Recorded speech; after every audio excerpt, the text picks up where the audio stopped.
जो महापुरुषों ने, सब संतों ने फरमाया, चाहे वो किसी भी देश में आए,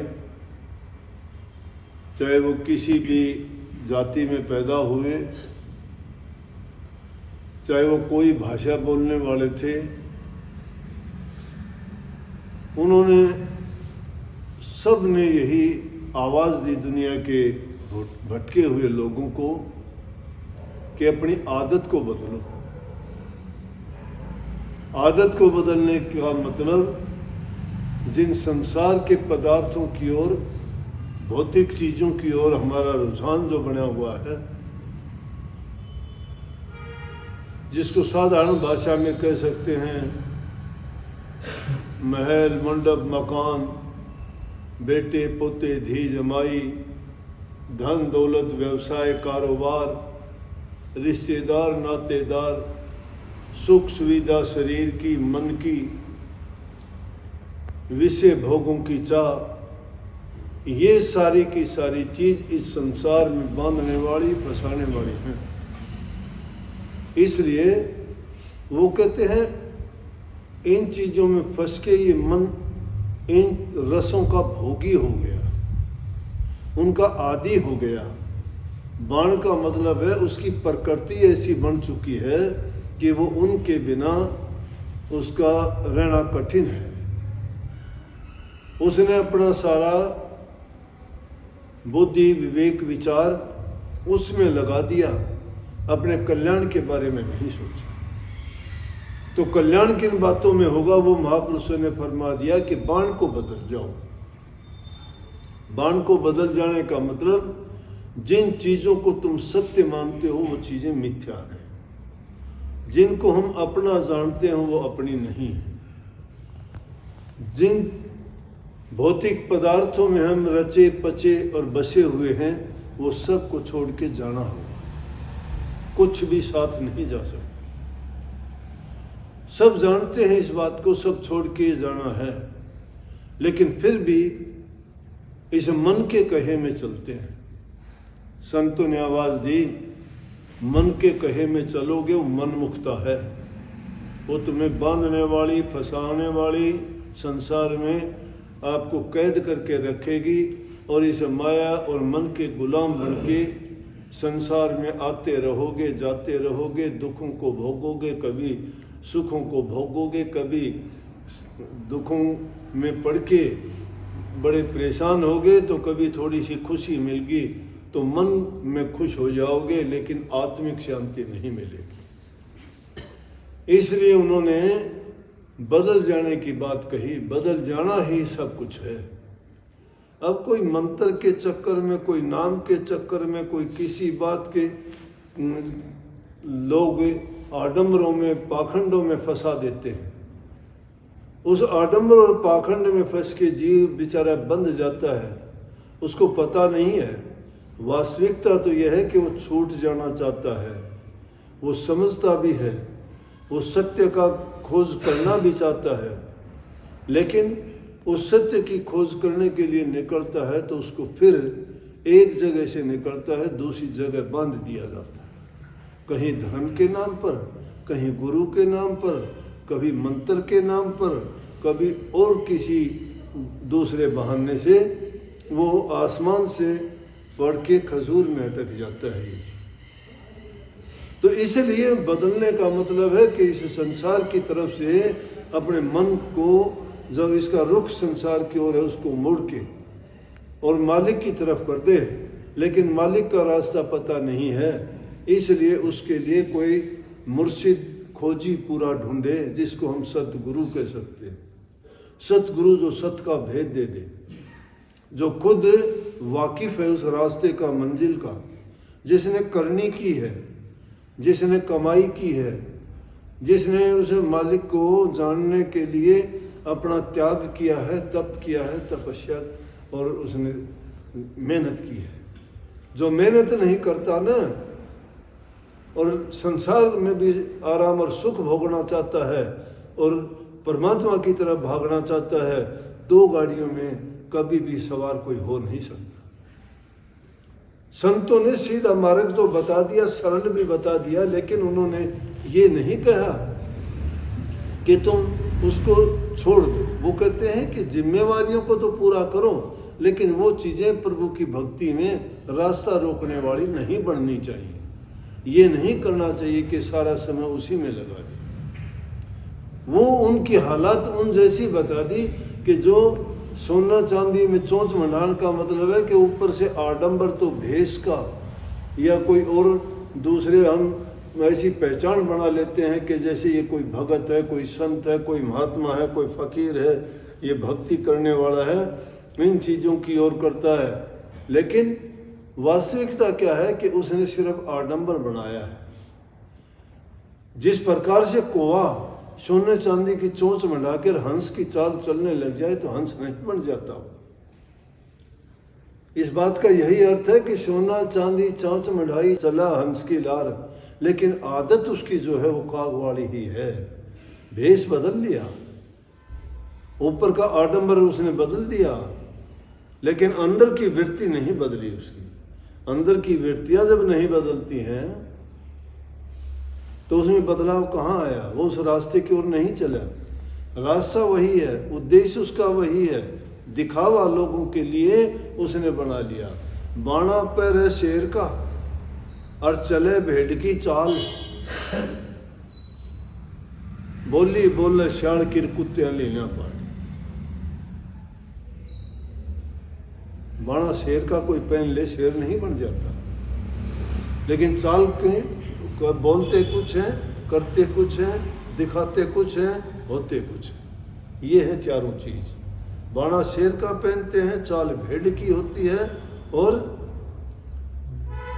आवाज जब है वो किसकी? गिद्दड़ की निकलती है, शाह की, तो उसको कुत्ते पाड़ लेते हैं। इसका मतलब पाड़ यमदूत, वो उसके यमराज के भेजे हुए फरिश्ते उसको कष्ट देते हैं। इसलिए कही है कि बाणा बदलो, बाणा ना बदलो, बाण बदलो। बाणा बदलने से कुछ नहीं होगा। बाणा तो कोई भी पहन लेगा। अरे बाणा तो रावण ने भी बदला था, बाणा बदला, बाण नहीं बदली उसने। बाणा महात्मा का बनाया, लेकिन क्या किया? ठगी की माता सीता के साथ। बाण नहीं बदली। बाण तो महात्मा बुद्ध ने बदली थी। राजा का भेष उतार के महात्मा का भेष किया, मुड़ के घर नहीं देखा। वो बाणा बदलना था। कितने ऐसे थे। बलख बुखारा के बादशाह ने बदली बाण, तो राजपाट को ठोकर मार दी, और बाणा जब उसने बदला तो सब चाह गई, चिंता मिटी, मनवा बेपरवाह, जिसको कुछ होना चाहिए वो शाहन के साथ, वो शहंशाहों के शहंशाह बन गए। बाण उन्होंने बदली, बाणा नहीं बदला। अब बाणा बदल लेते हैं, लेकिन बाण नहीं बदलते। बाण अगर आदत को छोड़ दोगे तो सब कुछ बन जाओगे। आगे क्या कही है कि अगर आदमी चंदन जैसे है जिसमें खुशबू है, उसको चूर चूर भी कर डालोगे तो भी उसमें खुशबू रहेगी, खुशबू आएगी उसमें।